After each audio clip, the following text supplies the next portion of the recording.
Xitoylik olimlar suv ostida yashirin tarzda kuzatuv olib borishga qodir meduzaga o'xshash bionik dron ishlab chiqishdi. Bu haqda South China Morning Post nashri xabar berdi. Suv osti fantomi deb ataluvchi robot Shimoliy G'arbiy Politexnika universiteti olimlari tomonidan Tao Kai rahbarligida yaratilgan. U suvga tushganda haqiqiy meduzadan deyarli farq qilmaydi. Bu esa unga suv ostida yashirin monitoring olib borish imkonini beradi.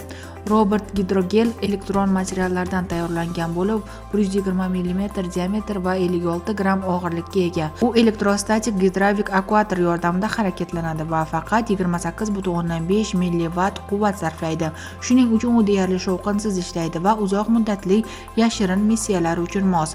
Arvoh meduza mini kamera va sun'iy intellekt chipi bilan jihozlangan bo'lib, real vaqt rejimida kuzatuv ma'lumotlarini tahlil qilishda ham mustaqil harakatlanish imkonini beradi. Tadqiqotchilarga ko'ra, bu texnologiya okean ekotizimini o'rganish va suv osti xavfsizligini ta'minlashda keng qo'llanilishi mumkin.